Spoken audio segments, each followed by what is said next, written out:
यदि आप परमात्मा की वाणी को सुनकर और गहरे से विचार मंथन करते हैं, उसके अर्थ को बहुत अच्छे से समझते हैं और उस आधार पर अपनी सोच में परिवर्तन लाते हैं, अपनी जीवन शैली में सुधार लाते हैं, तो जीवन बहुत ही सुखकारी महसूस होने लगता है। बहुत प्यारा लगने लगता है ये जीवन, है ना। नहीं तो आजकल देखो कितने सारे उपाय करते हैं शरीर को स्वस्थ रखने के लिए, धन कमाने के लिए, सुखी होने के लिए कितनी भौतिक सुविधाएं एकत्रित करते हैं, लेकिन प्रत्येक व्यक्ति यही कहता हुआ पाया जाता है कि जीने की उसे इच्छा नहीं है। हर एक व्यक्ति मरना चाहता है, इस संसार में रहना नहीं चाहता। सूक्ष्म में यदि उसके अंतर गहराई में अगर देखा जाए तो वो यही कहते पाया जाता है कि अरे मज़ा नहीं आ रहा है दुनिया में, यहाँ रहने की इच्छा नहीं है। हाँ, क्योंकि मृत्यु के बाद क्या मिलने वाला है ये ज्ञान नहीं होने के कारण वो मजबूरी में यहाँ जीवन जीता रहता है।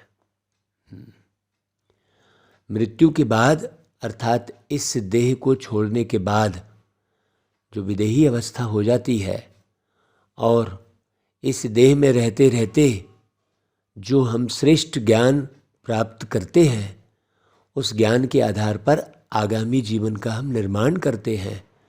उससे बहुत खुशी मिलती है, आनंद में रहती है आत्मा।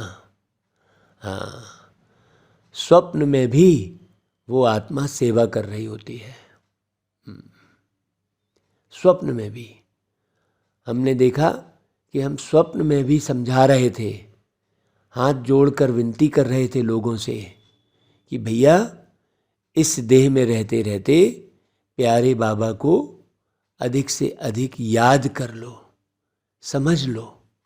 जितना ज़्यादा आप एक परमात्मा की बिल्कुल एक्यूरेट याद में रहेंगे, उतना ज़्यादा आपकी बुद्धि का विकास होगा और निर्णय की क्षमता, शांत रहने की क्षमता, आनंद में रहने की शक्ति,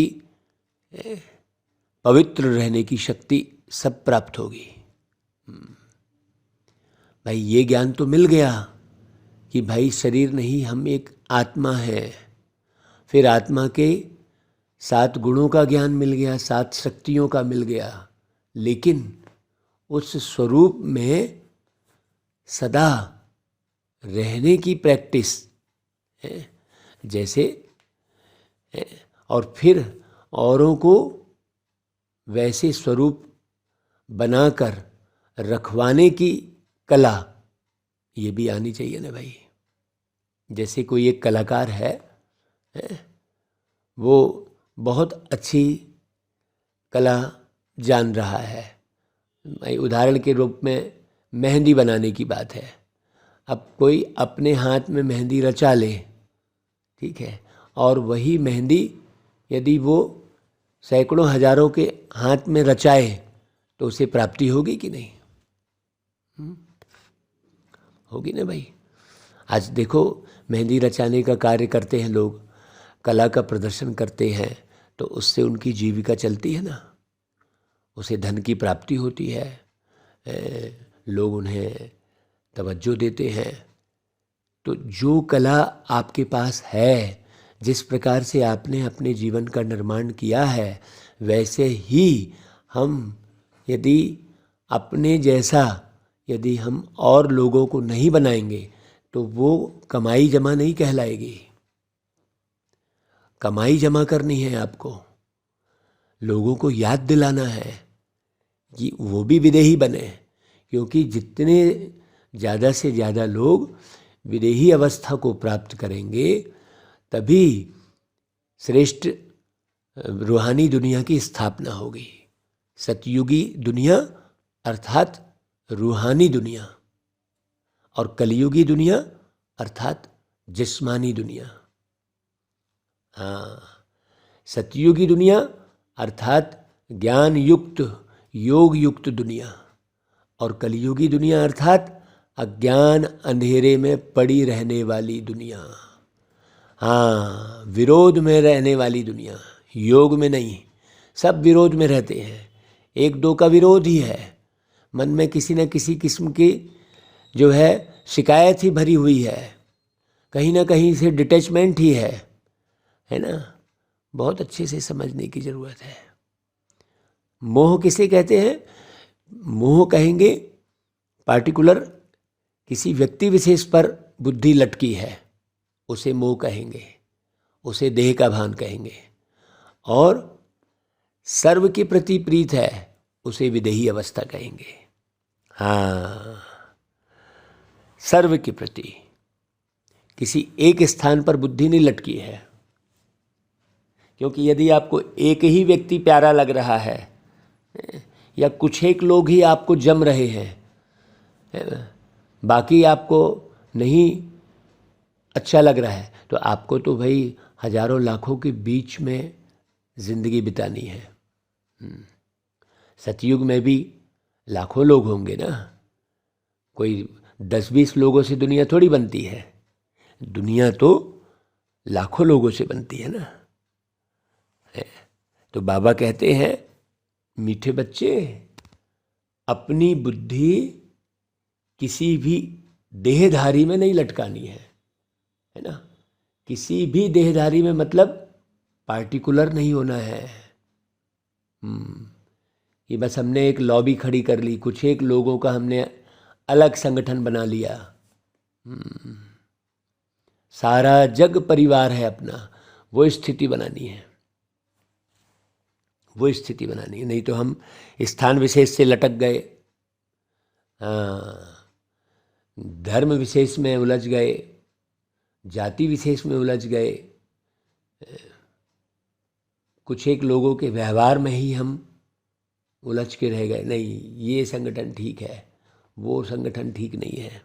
नहीं, ये विदेही बनना नहीं कहलाएगा।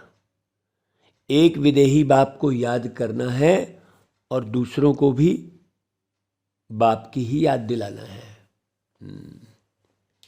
बाबा कैसे हैं? दुनिया पूरा विपरीत मार्ग है दुनिया का, और बाबा का प्रीत वाला मार्ग है। दुनिया पूरी उल्टी चल रही होती है। आप मुरली सुनेंगे तो आपको पूरा क्लियर होगा।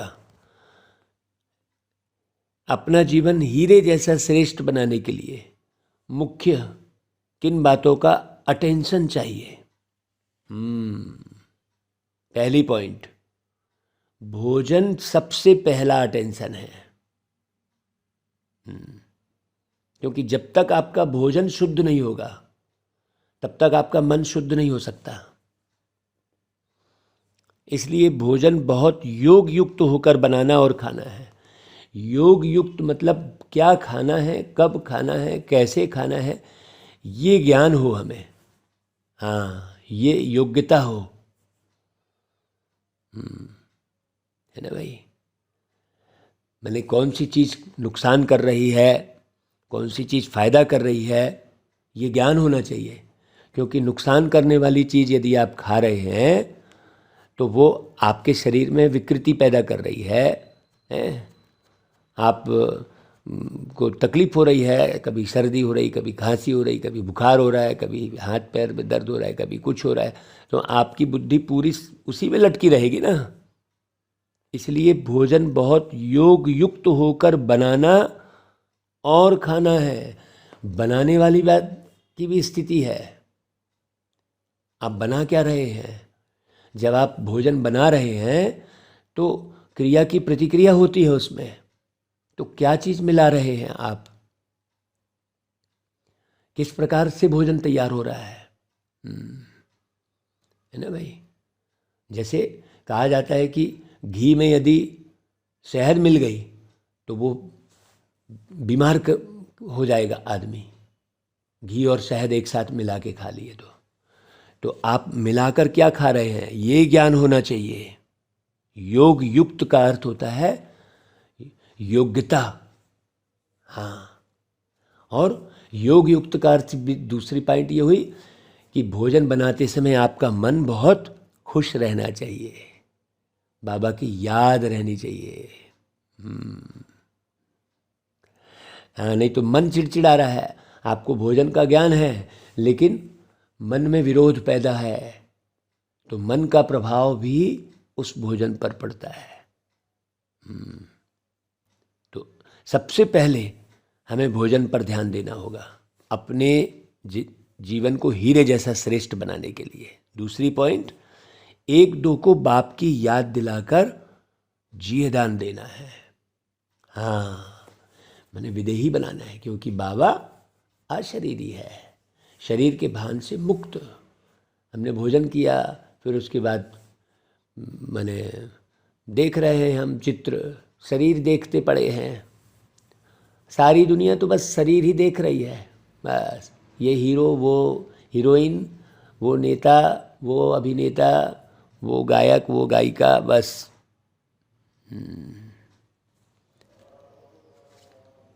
तीसरी पॉइंट, कोई भी विकर्म नहीं करना है।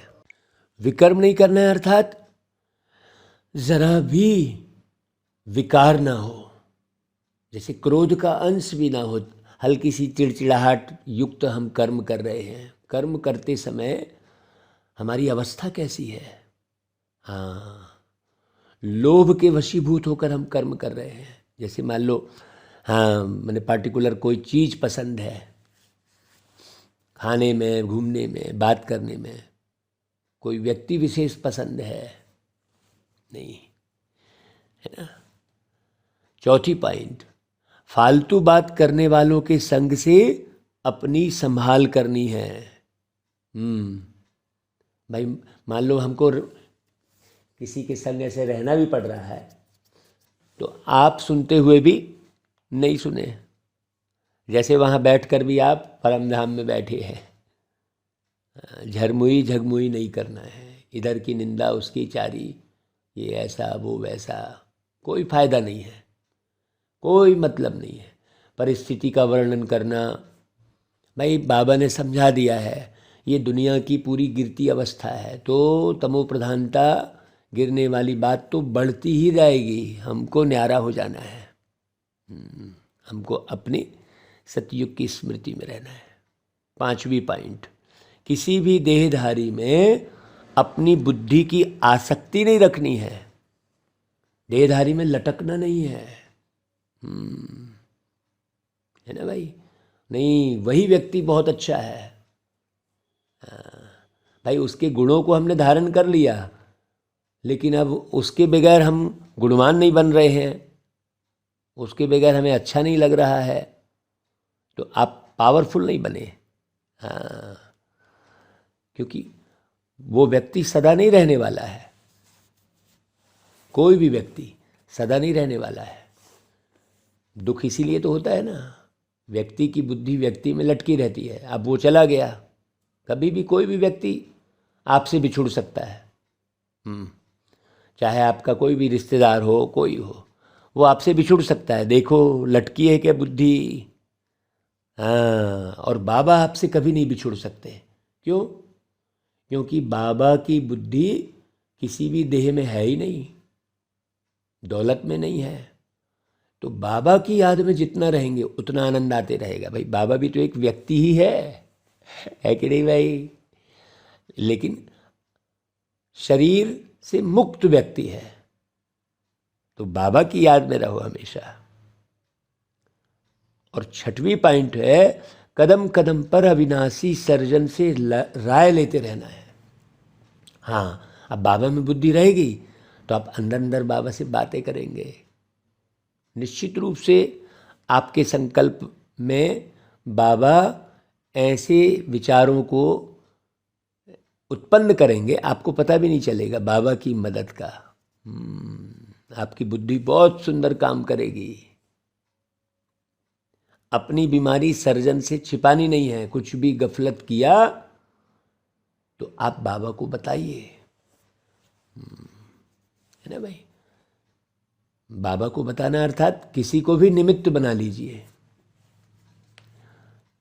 किसी को भी निमित्त बना लीजिए। जैसे निमित्त बहनें हैं, बड़े वरिष्ठ भाई बहन लोग हैं, या आप पत्र लिख लीजिए बाबा को याद करके। देखना आपको कितना परिवर्तन महसूस होगा।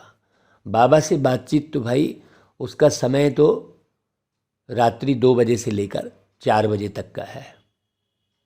यदि आप सही में बाबा से बातें करना चाहते हैं, बाबा से प्रीत है, तो निश्चित रूप से उस दौरान आपकी नींद खुलेगी। और नींद खुलने के बाद आपको प्यारा कौन लग रहा है, वापस नींद प्यारी लग रही है या बाबा प्यारा लग रहा है? यदि नींद प्यारी लग रही है तो आप क्या करेंगे, फिर से आप नींद लेने के लिए फिर सो जाएंगे और फिर नींद में खो जाएंगे आप। तो बाबा से बातें करने का समय तो 2 से 4 का है, क्योंकि 4 बजे के बाद तो बहुत सारे लोग उठ जाते हैं, बहुत सारे लोग, और गहरी निद्रा में ये दुनिया सो रही होती है 2 से 4। बहुत लोग 2 बजे तक जग रहे होते हैं। हाँ, तो वाइब्रेशन आपको एकदम शांत और एकांत वाला जो वाइब्रेशन है वो 2 से 4 के बीच में ही मिलता है। ओम शांति। बाबा कहते बच्चे भाई किसकी याद में बैठे हैं? अभी मुरली भी जो सुन रहे हो तो किसकी याद है? याद, हाँ, मुख्य है याद। शिव बाबा की याद है ना भाई, शिव बाबा को ही याद करना है और कोई भी देहधारी को याद नहीं करना है। बाबा जो मुरली चला रहे हैं तो आपको शिव बाबा की याद आनी चाहिए। ऐसा समझो सामने या देहधारी बैठा हुआ है, इनको भी याद नहीं करना है ना। ब्रह्मा के तन में जब बाबा आए उस समय की बात चल रही है। तुमको याद सिर्फ एक विदेही को करना है जिसको अपनी देह नहीं है। जब हम इस जन्म में बाबा से मिलने गए माउंट आबू डायमंड हॉल में, तो दादी मंच पर आई और फिर ब्रह्मा बाबा, शिव बाबा उनके तन में प्रवेश किए। जब हम पहली बार गए मिलने तो हमको लगा रहे कहाँ बाबा होंगे। 8 महीने हुए थे हमको ज्ञान में चलते और बाबा ने बुला लिया था हमको। उड़ने वाली स्थिति तो थी, लेकिन बाबा कैसे आते हैं, किस प्रकार से मिलते हैं, ये हमें पता नहीं था। तो हम डायमंड हॉल में बैठे थे और बाबा आ गए, कहा लोगों ने। तो हमने कहा कहाँ बाबा आ गए भाई, ये तो दादी बैठी है, ऐसा मन में आया। तो जैसे ही हमारे मन में ये विचार आया तो हमारी खुली आँख से ही हमें एक कंकाल दिखाई देने लग गया मंच पर, और भ्रुकुटी के बीच बिल्कुल चमकता सितारा बाबा दिखने लगा। उस दिन से हमें पूरा स्पष्ट हो गया कि नहीं भाई, बाबा ही आकर इस धरती पर स्वर्ग की स्थापना कर रहे हैं। फिर उसके बाद कभी भी, क्योंकि बाबा ने वो दृश्य दिखा दिया हमको, अपने स्वरूप को दिखा दिया, इन खुले नेत्रों से हमने वो अनुभव किया पहली बार जब हम बाबा से मिलने गए इस जन्म में। बाद में तो धीरे धीरे बाबा से मिलना, बातचीत करना और अमृत बेले उठना, रात को 2-2 बजे उठ कर लिखना, कई बार तो पूरी रात ज्ञान का मनन चिंतन करके कई किताबें लिखना, ये कार्य बाबा कराते रहे। जो हम पहली बार की बात बता रहे आपको, हाँ, ये जो विदेही की बात बाबा की आज की मुरली में चली, हाँ, क्योंकि हम देख रहे थे दादी के तन को कि कहाँ आ रहे हैं भाई बाबा। अशरीरी अवस्था स्वयं की बनाना, हाँ, मैं स्वयं एक सितारा हूँ, ये महसूस करना, केवल संकल्प में नहीं, वो अनुभव करते रहना, हल्का लाइट। जब हम स्वयं का ऐसा स्वरूप बनाएंगे तभी प्यारे बाबा की एक्यूरेट याद रहेगी। उसके बाद तो बाबा के बहुत अनुभव है भाई। तो तुमको याद सिर्फ एक विदेही को करना है जिसको अपनी देह नहीं है, या मम्मा बाबा अथवा अन्य सर्विसेबल जो भी बच्चे हैं वह सब सीखते हैं किनके द्वारा? शिव बाबा के द्वारा। भाई आज दादी भी बनी, दादी की जो अवस्था बनी तो हम दादी दादी पीछे पड़े हैं, नहीं, दादी की भी अवस्था किनके द्वारा बनी? शिव बाबा के द्वारा। तो याद भी शिव बाबा को ही करना है। भल कोई बच्चे जाकर किसको समझाते हैं तो भी बुद्धि में समझना है कि शिव बाबा ने इनको पढ़ाया है।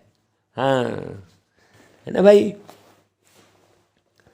भाई बहुत से बच्चे हैं जो उस स्वरूप को बना लिए हैं, क्योंकि भाई सतयुग की स्थापना करनी है तो ऐसे बहुत सारे तैयार हो चुके हैं भाई। तो बुद्धि में शिव बाबा की याद रहनी चाहिए, ना कि देहधारी की। ये मुख्य पुरुषार्थ है। अगर इस देहधारी को भी तुम याद करते हो तो यह कॉमन हो जाता है। दुनिया में तो सब देहधारी को ही याद करते हैं ना। हाँ, अब वो गुरु ये गुरु वो करते रहते हैं, घर बार से छोड़े, माँ बाप से संबंध हटाए तो दूसरे गुरु की सेवा में लग गए। हाँ, सोचो, बुद्धि वहाँ लटक गई। परमात्मा में बुद्धि कहाँ लटकी? बाप कहते कभी भी किसी भी देहधारी में लटकना नहीं है। तुमको याद एक को करना है। एक साध है सब सद है, सब साध है सब जाए। एक उनको याद करना है जो सभी को सदगति देने वाले हैं। तो आप मुरली को ध्यान से सुनेंगे तो समझ में आएगा। अगर इस साकार को याद किया तो वह याद निष्फल है। इसलिए बाबा को याद करना है। जो लौकिक बाप को बच्चे याद करते हैं उनसे कोई फायदा नहीं होता। हाँ, कोई ब्राह्मणी को याद किया कि भाई हमको फलानी ब्राह्मणी पढ़ावे तो निष्फल हो गया वो। बहुत लोग ब्राह्मणी से लटके रहते हैं और ब्राह्मणी भी बस कुछ भाइयों को लटका के रखी रहती है। हाँ, बस उस भाई के बिना काम नहीं चलेगा। हमने बहुत बाबा की मुरलियों को खूब पढ़ाई, खूब पढ़ा। खूब पढ़ने से फ़ायदा ये हुआ कि एक एक बात गहरी समझ में आती गई और हम न्यारे होते चले गए। तो कोई की भी याद नहीं करनी चाहिए भाई। हमको तो शिव बाबा पढ़ा रहे हैं ना, कल्याणकारी तो शिव बाबा है ना। तो देहधारी पर कभी भी बलिहार नहीं जाना होता है भाई। ब्रह्मा बाबा भी कहते हैं मन मना भाव। देहधारी को याद किया तो दुर्गति को पाएंगे। बाप जानते हैं कोई कोई की ब्राह्मणी के साथ बुद्धि जुड़ जाती है, यह बिल्कुल रॉन्ग है। देहधारी में आसक्ति नहीं होनी चाहिए। बाबा का फरमान है मामेकम याद करो, सुबह को उठकर मुझे याद करो। बाबा कहते हैं देहधारी को लौकिक कहा जाएगा, उनको याद नहीं करना है। एक मुझ निराकार को ही याद करो। गायन भी एक का ही है, शिवाय नमः। शिव है विदेही, बस।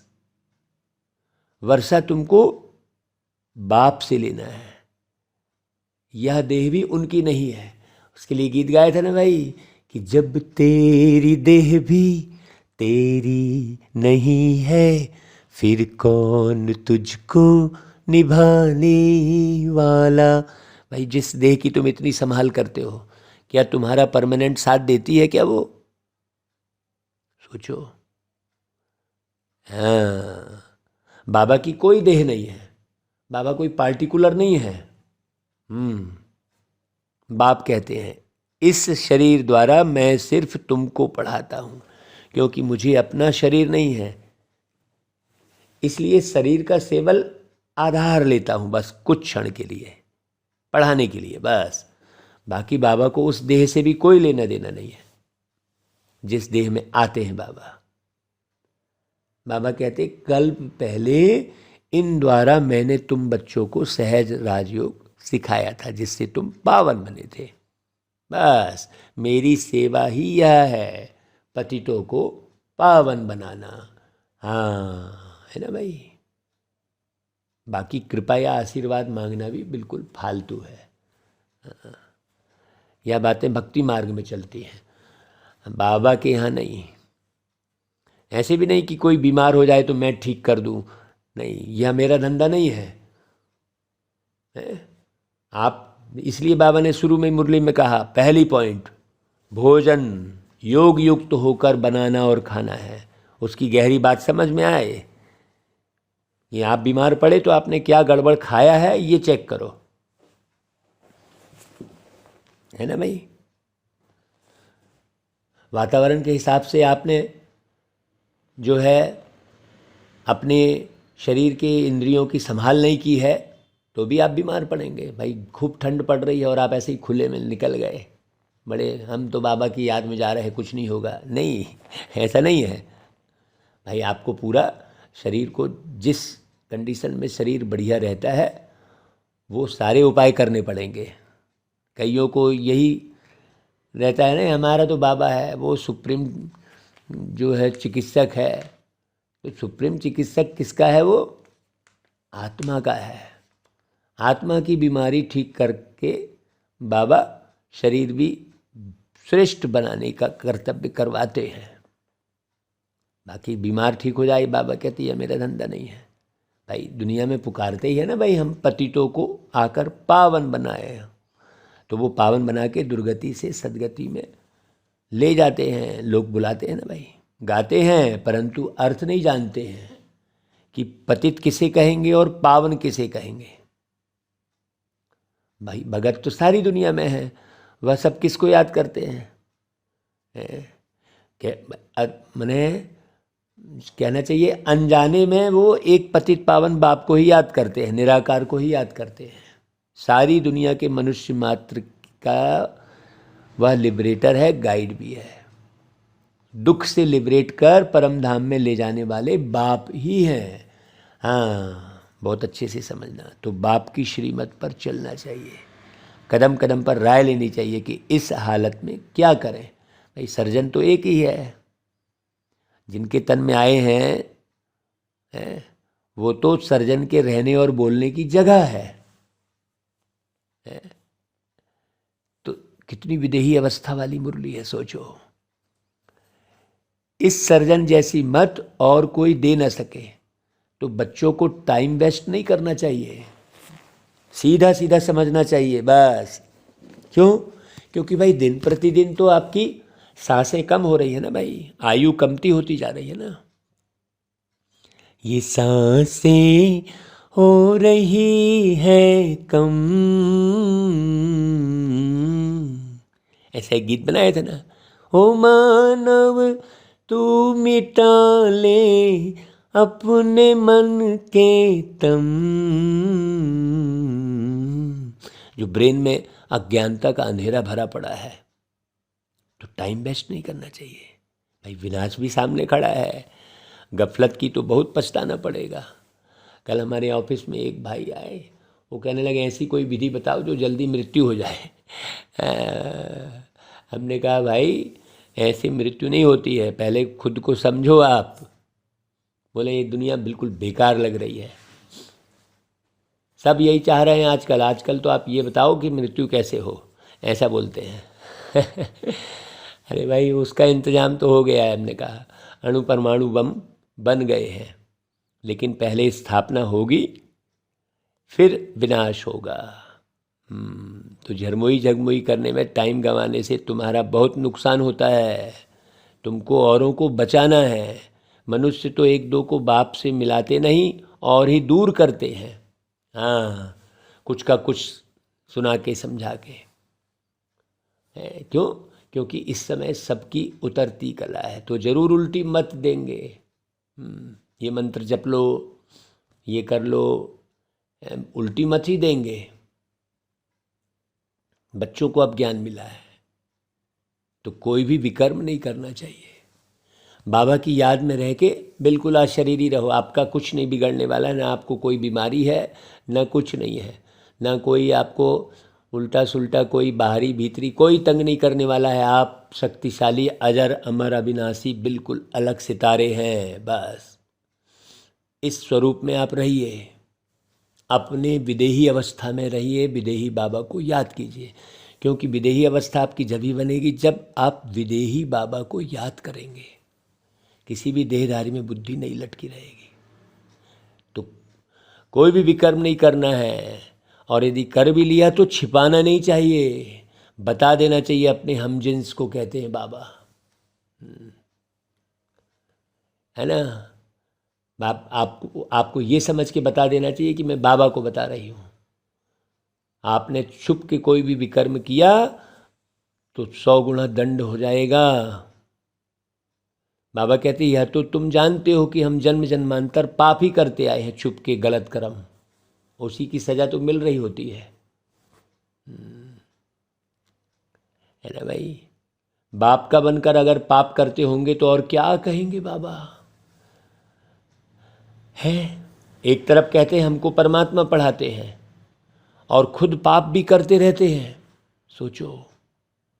और फिर पाप करके फिर ना बताए तो वह फिर बोझा उतरता नहीं है, आदत पक्की हो जाती है। समझते हैं हमको कोई देखता नहीं है। अरे भाई भगवान तो देखता है ना, कोई देखे या ना देखे अल्लाह देख रहा है। यदि भगवान नहीं देख रहे होते तो सजा कैसे मिलती भाई। बच्चा अंधा पैदा हुआ, लंगड़ा पैदा हुआ, सोचो। कई कहते हैं कि नहीं, कर्म का फल 84 लाख योनि में भटकने के बाद मनुष्य योनि मिली। अरे मनुष्य योनि मिली तो फिर बिल्कुल सुख वाली होनी चाहिए, फिर बीमार क्यों पड़ रहा है, फिर बीमार क्यों पैदा हो रहा है वो भाई। कष्ट तो सारे 84 लाख योनि में भुगत लिए, फिर मनुष्य योनि में कष्ट क्यों सोचो कितना अज्ञान है दुनिया में। तो यदि नहीं बताया तो कभी ना कभी वो दिल अंदर खाता है कि हमसे यह पाप हुआ। बता दिया तो फारिग हो गए, नहीं तो अंदर खाता रहेगा। आपको बाबा की याद नहीं रहेगी, आपको ज्ञान क्लियर नहीं होगा, आप डिसाइड नहीं कर पाएंगे कि मुझे किस प्रकार से कदम आगे बढ़ाने चाहिए। बाबा कहते हैं समझो कोई विकार में जाकर फिर यहाँ आकर बैठते हैं तो किसी को मालूम पड़े या ना पड़े, लेकिन बाबा तो जान रहा होता है ना भाई, अशरीरी बाप तो कहीं भी 1 सेकंड में सारे विश्व का भ्रमण करता हूँ कहते हैं। तो कहीं भी किसी भी शरीर में प्रवेश करके देख लेंगे बाबा। तो बाप को तो मालूम पड़ता है ना आप क्या कर रहे हो। हाँ भाई, आपकी नाते रिश्तेदार आपके घर में नहीं है, वो नहीं देख पा रहे हैं, और आप उनकी अनुपस्थिति में कुछ भी कर रहे हो वो नहीं देखे, लेकिन बाप तो देख लिया ना।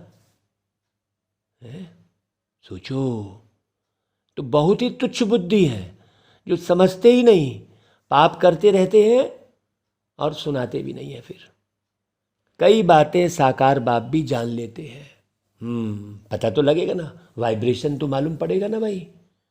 आपने किसी भी किस्म का कर्म किया है, हाँ भाई, कई बार ऐसा होता है। हम एक बार एक सेंटर पे गए थे तो वहाँ 5-6 महीने पहले खूब लड़ाई झगड़ा हुआ होगा, तो हमने कह दिया क्यों भाई बहन जी, यहाँ पर 5-6 महीने पहले खूब धम्मचक्र हुआ है क्या। बोले आपको कैसे मालूम, क्योंकि वाइब्रेशन तो रहेगा ना भाई। आप जो भी बोल रहे होते हैं, जो भी सोच रहे होते हैं, वो सब ब्रह्मांड में जा रहा होता है। बहुत लोग नहीं समझते हैं। तो बाबा कहते हैं भाई साकार बाप भी जान लेते हैं, परंतु बच्चे सुनाते नहीं हैं। बाप कहते हैं पाप करते रहेंगे तो वृद्धि होती रहेगी, फिर 100 गुना दंड भोगना पड़ता है भाई। जैसे चोर है, चोरी करता रहता है, उनको चोरी बगैर कुछ सूझता ही नहीं है तो उनको जेल बर्ड कहा जाता है। बाप बच्चों को समझाते हैं कि सिवाय बाप की याद दिलाने के और कोई झरमुई झगमुई की फालतू बातें करे तो समझो वह दुश्मन है। हाँ, हटा दो उसको। फालतू बातें न करनी है न सुननी है। 1-2 को सावधानी देते रहो कि शिव बाबा को याद करो। अब कोई तो अगर मान लो बोलेंगे भैया शिव बाबा को याद करो तो उसमें भी गुस्सा करेंगे, कोई को फिर गुस्सा भी लगता है कि फलाना मुझे क्यों कहता है परंतु तुम्हारा फर्ज है याद दिलाना। हाँ, याद से ही विकर्म विनाश होंगे। तो तुमको याद रहेगी तो तुम याद दिलाओगे, और तुम्हें खुद ही याद नहीं रहेगी तो तुम याद क्या दिलाओगे किसी को? सोचो। तो जब तक कर्मातीत अवस्था नहीं आई है तो मनसा वाचा कर्मणा कुछ ना कुछ भूलें तो होती ही रहती है ना भाई। आप बताते क्यों नहीं हो? ऐसा थोड़ी है कि आप पूरे संपूर्ण बन गए। सोचने की बात है। बाबा कह रहे हैं भाई मनसा वाचा कर्मणा कुछ ना कुछ भूलें होती हैं। आप बताओ, कर्मातीत अवस्था तो पिछाड़ी में आएगी ना। हाँ, और उस पिछाड़ी में भी बाबा कह रहे हैं थोड़े से ही पास विदानर बनेंगे, सब थोड़ी बनेंगे। इसलिए बुद्धि कहीं मत लटकाओ। अब वो थोड़े से कौन है ये तुम्हारी परख शक्ति है क्या? नहीं है। इसलिए सिर्फ बाबा को याद करो बस। जो सर्विस नहीं करते उनकी यह अवस्था आएगी ही नहीं। हाँ, जो सारा दिन बस अपने काम धाम में ही लगे हैं और बाबा की सर्विस नहीं कर रहे हैं, उनकी तो वो अवस्था बनेगी ही नहीं। बाबा कहते हैं अंत समय तक भी नहीं बनेगी। उनको भूल जाओ आप, उनकी तरफ बुद्धि तो लटकाओ ही मत आप। सर्विस पर जो रहते हैं वह एक दो को याद कराते रहते हैं। परमपिता परमात्मा के साथ तुम्हारा क्या संबंध है? हाँ, बाबा अपना मिसाल बताते हैं कि मैं भी भोजन पर बैठता हूँ, स्नान करता हूँ, तो मुझे भी याद दिलाओ कि भाई शिव बाबा को याद करो। ब्रह्मा बाबा खुद बोल रहे हैं, देखो भल खुद याद ना भी करें परंतु बाबा का डायरेक्शन अमल में तो लाना चाहिए ना भाई। है, अगर अपना कल्याण करना चाहते हो तो याद दिलाओ एक दो को। हाँ, इसलिए गीत बनाए थे बहुत सारे। शिव बाबा की याद के ही गीत ढेर बने हैं भाई। उसको कोई भी सुन रहा है तो बाबा की याद कर रहा है तो वो हमारा खाता बन रहा है ना भाई। तो सेवा भी ऐसी करवाई बाबा ने। शुक्रिया बाबा। है भाई, ब्रह्मा भोजन की बहुत महिमा है। भोजन बनाने वाले ब्राह्मणों का योग ठीक चाहिए, तब तो भोजन में ताकत आएगी। याद से ही तुमको जीवदान मिलता है। एक बाबा की याद के सिवाय और कुछ भी याद ना आए। आंसू आते हैं बाबा की याद करते करते। हम किसी को भी टेलीफोन पे बात करेंगे, बाबा की ही बात करनी चाहिए। चाहे आप टेलीफोन में बात करो, चाहे सामने बैठ के बात करो। अपना जीवन हीरे जैसा बनाना है। तो हीरा कौन है भाई? हीरा तो केवल एक शिव बाबा है। हाँ, सहज से सहज बात है। बाबा कहते हैं सहज से सहज बात है। मुझे याद करो, पवित्र बनो। पतित बने तो 100 गुना दंड पड़ जाएगा। मुझ बाप को याद करते रहेंगे तो विकर्म विनाश होंगे। और फिर बाबा कहते हैं हम वर्षा भी देंगे भाई आपको। थोड़ा याद करेंगे तो वर्षा भी थोड़ा मिलेगा भाई। गीता में भी आदि और अंत में आता है मन मना भाव। कोई भी देहधारी की याद नहीं आनी चाहिए। शिव बाबा को याद करेंगे तो तुम्हारा कल्याण होगा, पाप दग्ध होंगे।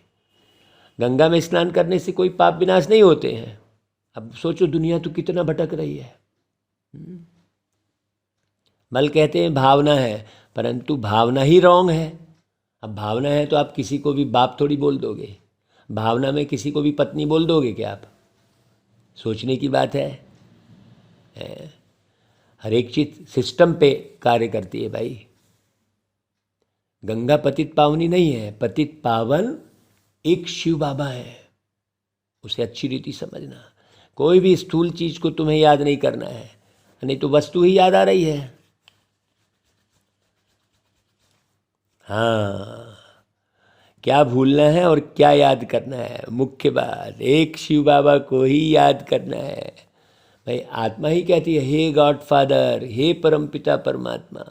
तो बाप कहते हैं हाँ बच्चे, है ना, मैं आया हूँ, तुमको बिल्कुल सहज उपाय बताता हूँ कि मुझे याद करो। अंत में मेरी याद रहेगी तो तुम मेरे पास चले आएंगे। जीव और आत्मा है ना भाई, दो चीज़। मनुष्य आत्मा को पाप आत्मा, पुण्य आत्मा कहा जाता है। परमात्मा को थोड़ी पुण्य परमात्मा कहेंगे या पाप परमात्मा, नहीं कहेंगे ना भाई। आत्मा ही पतित बनती है तो फिर शरीर भी तमो प्रधान पतित मिलता है। जर्जर देखो ना, छोटेपन में ही कोई लंगड़ा है, कोई लूला है, किसकी बुद्धि काम नहीं कर रही, देखना ना आप, कई बच्चे ऐसे होते हैं। तो भाई उस आत्मा ने वैसे पाप किए होंगे ना। तो बाबा आत्माओं से बात करते हैं, क्यों? क्योंकि आत्मा अविनाशी है। मतलब परमात्मा माने बाप और आत्मा माने बच्चे, तो बाप और बच्चे दोनों अविनाशी है ना, है। तो बाप कहते हैं, लाडले सिकलदे बच्चों, मैं एक ही बार आकर तुमको पावन बनाता हूँ, तुमको आत्म अभिमानी बनाए कहता हूँ, अशरीरी भव, मुझ बाप को याद करो। बस यह है आत्मा की यात्रा, इतनी सी यात्रा है। बाकी तो दुनिया में है शारीरिक यात्रा। हाँ, वो बहुत सारे ऐसे तीर्थ कराने वाले ट्रैवल्स वाले होते हैं। यहाँ तो तुम जानते हो कि आत्माओं को अब वापस जाना है। योग अग्नि से ही तुम्हारे जन्म जन्मांतर के पाप कटेंगे। वापस जाना है, परम धाम जाना है। देखो ये स्मृति अंदर में रहे।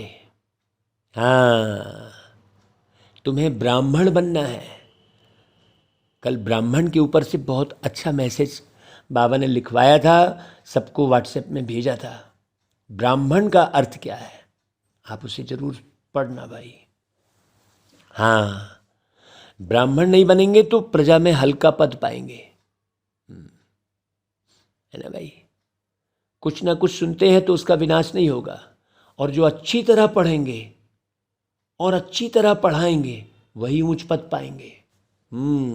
एक एक शब्द का अर्थ है। और केवल ऐसा नहीं कि पढ़ाई बस कर रहे हैं और पढ़ा अच्छा रहे हैं, लेकिन छुप के जो है विकर्म कर रहे हैं, गंदे चित्र देख रहे हैं, तो कोई भी जो है देहधारी को याद कर रहे हैं या कहीं भी बुद्धि लटकी हुई है तो महापापी हुआ वो। हाँ, जो एक तरफ मुरली भी सुना रहा है एक एक शब्द के अर्थ सहित, और दूसरी तरफ कहीं देहधारी में बुद्धि लटकी है, तो वो तो महापाप कहलाएगा। बाबा सहज ते सहज बात एक ही करते हैं, याद की, याद। बाकी कुछ तकलीफ नहीं है। आप भाई धंधा पानी करो, खाओ पियो, घूमो फिरो, सब कुछ करो, लेकिन अंदर की याद की बात है। बुद्धि लटकी किधर है? हाँ, परमपिता परमात्मा को ही याद करना है। क्यों? ऊंचे ते ऊंचे एक ही भगवान है, इसलिए गीत भी शिव बाबा का ही गाने से ठीक है। हाँ, है ना भाई। वो गीत गाए थे ना भाई, शिव बाबा से योग लगा ले, बाबा से योग लगा ले, बाबा से योग लगा ले। ये गीत आप पूरा सुनना, बहुत प्यारा गीत बनवाया था बाबा ने। देखो है, बाबा हमको मिला तो बस बाबा ही बाबा है, बस दूसरा कुछ बुद्धि में है ही नहीं। कितने भाग्यशाली हम, कितने भाग्यवान हम, भगवान हमसे मिलने आते, है ना भाई। तो अभी नाटक पूरा होता है। ये बात कौन बोलेगा भाई? सोचो भैया, अभी नाटक पूरा हो रहा है, ये सबको समझाओ। अब सब एक्टर्स को अब शरीर का भान छोड़ वापस घर जाना है, सबको समझाओ। गार्डन में जाओ, वहाँ यही बोलो कि भैया ये नाटक अब पूरा हो रहा है, अब आपको कोई शरीर नहीं मिलने वाला है, सारा नष्ट होने वाला है, इसलिए जल्दी से जल्दी आप परम धाम को याद करो ताकि भटको नहीं तो बहुत भटकेंगे। ये सेवा तो बहुत करनी है। जैसे एक पिल्लर बनाते हैं ना, जहाँ दौड़ी लगाए हाथ लगाते हैं, फिर जो पहले पहुँचे, तो तुम्हारा पिल्लर कौन है? शिव बाबा। याद के यात्रा की दौड़ी है। जितना याद करेंगे उतना जल्दी पिल्लर तक पहुंचेंगे, फिर वापस आना स्वर्ग में भाई। हाँ, एक ही होना रहता है। बहुत बड़ी कमाल है भाई, आप मानो या ना मानो, स्वप्न में भी बाबा सेवा कराते रहते हैं। क्यों? क्योंकि पूरे समय मुरली के सिवाय और बाबा के सिवाय कुछ और सूझता ही नहीं है। ये बहुत बड़ी अच्छी बात है भाई। तो इस यात्रा में थकना नहीं है भाई। अब तो ये दुखधाम खत्म हुआ ना, हमको तो सुखधाम शांति धाम में जाना है। वो गीत है ना भाई, जाना है हमें अपने परम धाम, जाना है हमें, ऐसा गीत है ना भाई। तो आज दुख धाम है, कल सुख धाम होगा। अब यही बाप की याद सबको दिलाओ। बाप ने हथेली पर बहिष्ठ लाया है, कहते हैं माँ में कम याद करो तो बेड़ा पार हो जाएगा। टाइम वेस्ट मत करो। भक्ति में भी बहुत झरमुई झगमुई की है। भक्ति में कितनी रणियाँ मारते हैं कि भगवान हमारी सदगति करने आओ। अब बाप आए हैं, समझाते हैं, बच्चे पवित्र बनो, दृष्टि जरा भी कहीं डूबी तो तुम गए।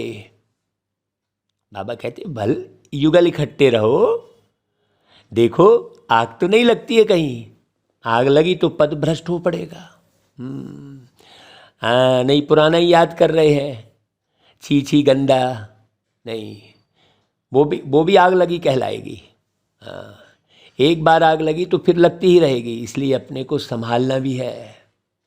योग में रहने की बड़ी प्रैक्टिस चाहिए। हाँ भाई, आप योग में रहेंगे तो भल कितना भी आवाज़ होगा, अर्थक्वेक होगी, बॉम्ब गिरेंगे, देखे क्या होता है। इन बातों से डरना ही नहीं है। आप तो अशरीरी हो, खत्म। यह तो जानते ही है कि रक्त की नदियाँ भारत में ही बहनी है। पार्टीशन में रक्त की नदियाँ बही ना भाई, अर्जुन तो बहुत आफत आनी है।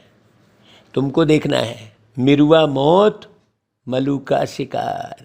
तुम फरिश्ते बन रहे हो। जो अच्छे सर्विस होंगे वही उस समय ठहर सकेंगे। इसमें बहुत मजबूती चाहिए।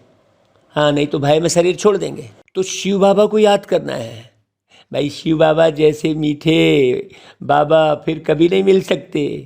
हाँ, ऐसा प्यारा बाबा फिर कब मिलेगा, वक्त गया तो फिर रब ना मिलेगा, है ना भाई। ऐसे कितने गीत बनवाए बाबा ने, शुक्रिया बाबा। तो बाबा जैसे फिर कभी नहीं मिलेंगे, इसलिए उनकी ही मत पर चलना है। मुख्य बात ही है पवित्र बनने की। पतित उनको कहा जाता जो विकार में जाते हैं, दृष्टि भी खराब किए, हाँ, कहीं जो है जिस्मानी मुस्कान बिखेरे, किसी को आकर्षित किए, श्रृंगार किए अपना, तो महापाप जमा किए। क्यों? क्योंकि आप श्रृंगार करोगे तो दुनिया में तो आकर्षित होंगे ना भाई आपकी तरफ। हाँ, हम इसलिए सभा में कई बार कहते हैं, भाई तुमको यहाँ भागवत कथा में आए हो तो यहाँ लाल चौंच रख बना के आने की ज़रूरत क्या है भाई? सोचो। नहीं, चले आएंगे चटक मटक करके, महंगी साड़ी पहन के और ये वो। तो भाई आप भक्ति करने जा रहे हो कि आप अपना शो करने जा रहे हो? सोचो। तो पतित उनको कहा जाता है जो विकार में जाते हैं भाई। चाहे कोई भी इंद्रिय आपकी विकार में गई, चाहे आँख गई, चाहे कान गया है, सोचो, चाहे मन ने सोचा है, तो कोई भी इंद्रिय आपकी विकार में गई तो बाबा कहते हैं देवताएं हैं ही संपूर्ण निर्विकारी। यहाँ तो सब हैं विकारी है। सतयुग बाबा जो बना रहे हैं वो है शिवालय और यह है वैश्यालय। अब विकारी से निर्विकारी बन स्वर्ग का राज्य भाग्य लेना है।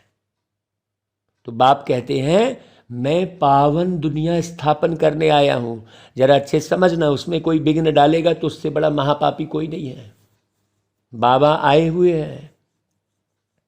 बाबा कहते हैं मैं स्थापित कर रहा हूँ तो मैं तुमको पावन दुनिया का मालिक बनाऊंगा, सिर्फ पवित्र बनने की मदद करो, कह रहे बाबा।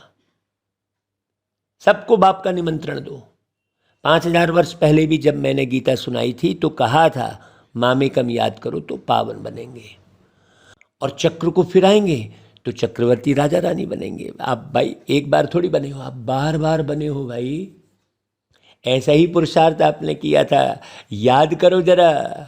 हेल्थ वेल्थ और हैप्पीनेस मिलेगी पूरी पूरी तरह से। अभी कोई हेल्दी नहीं है, कहेंगे हम हेल्दी हैं, हम तो अच्छे हैं, और बस सर्दी खांसी बुखार, ये दर्द, वो पेट में दर्द, वो कमर में दर्द चलता रहेगा, और कहेंगे नहीं हम तो हेल्दी हैं। और धन की कमी महसूस होती रहेगी हमेशा, चाहे करोड़ों रुपया है, अरबों रुपया, लेकिन फिर भी धन के पिछाड़ी भाग रहा है, तो वो धनवान थोड़ी है। चुटकुला सुने तो खुशी हो गई, तो गीत सुने तो खुशी हो गई, उसको खुशी नहीं कहेंगे। हेल्थ वेल्थ हैप्पीनेस मिलेगी सतयुग में, जब सत्य पे रहेंगे, सत्य अवस्था। कल एक जन ने हमसे पूछा भाई स्वस्थ रहने का क्या उपाय है। हमने कहा स्वस्थ रहने का केवल एक ही उपाय है, आप स्व में स्थित रहिए। तो समझ नहीं पाए वो स्व में स्थित का मतलब, तो फिर उन्हें फिर डिटेल समझाए।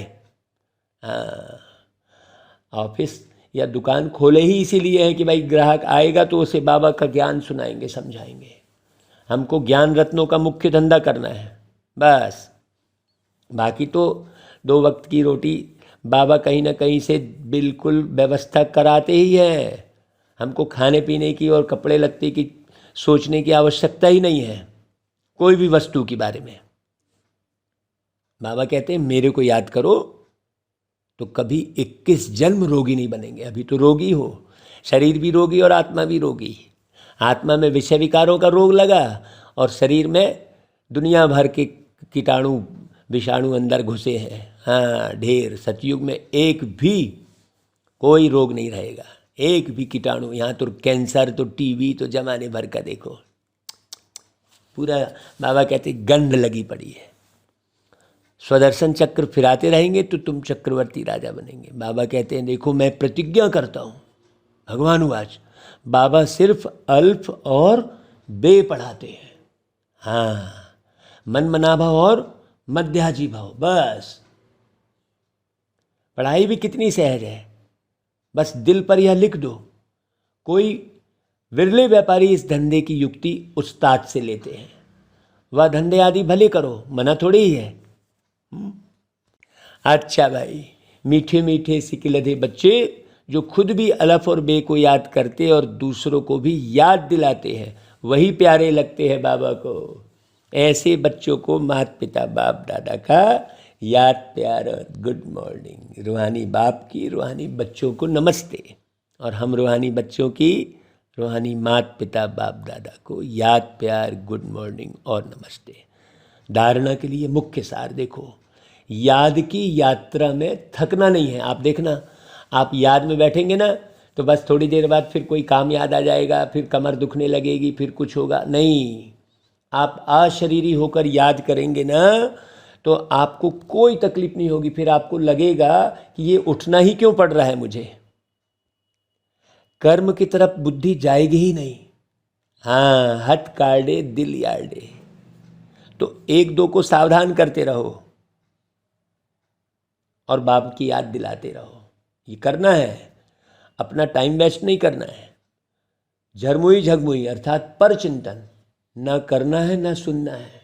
हाँ, दूसरी पॉइंट है, अब कई जैसे मान लो मुख से नहीं कर रहे हैं लेकिन अंदर ही अंदर सोच रहे हैं। हाँ भाई, आप अकेले भी हो, कहीं भी कार्य कर रहे हो, अकेले हो, ट्रेन में यात्रा कर रहे हो, अकेले हो, तो क्या याद कर रहे हो ये देखो। आप अंदर को किसकी याद में हो।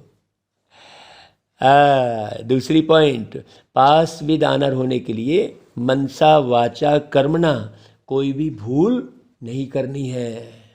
देखो कितनी गहरी बात है और कितना गहरा पुरुषार्थ है। बोले हम पुरुषार्थ क्या करें।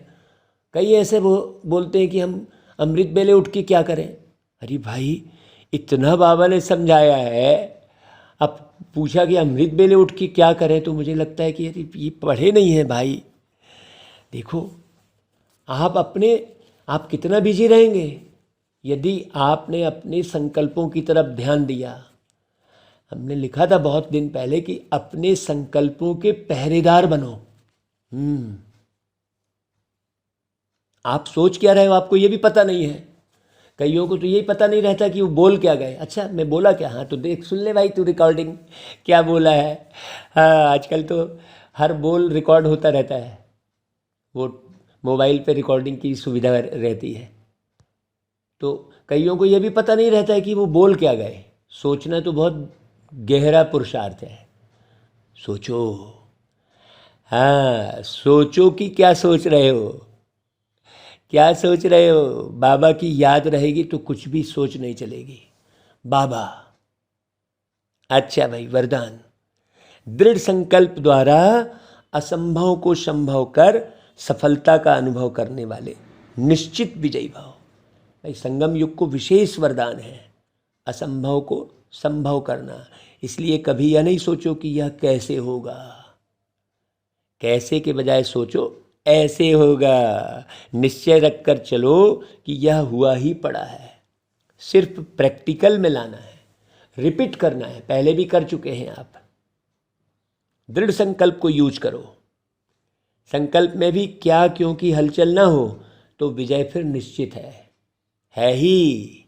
हाँ, दृढ़ संकल्प यूज करना अर्थात सहज सफलता प्राप्त कर लेना। हाँ अच्छा भाई, फिर स्लोगन, सदा करावनहार बाप की स्मृति रहे तो भान और अभिमान समाप्त हो जाएगा। बाबा की याद रहेगी तो कुछ भी भान नहीं रहेगा। अच्छा बुरा ये वो समझ सब रहेगी। हाँ लेकिन बस देखा समझा और न्यारा हो गया, बाप का प्यारा हो गया। हाँ है ना भाई, मालूम पड़ता रहता है लेकिन साक्षी हो जाओ आप। सब कुछ मालूम पड़ता रहता है लेकिन आप बाबा की याद में रहो बस। देखो सुनो समझो और कहीं उलझो मत। हाँ है ना भाई। अच्छा भाई, ओम शांति।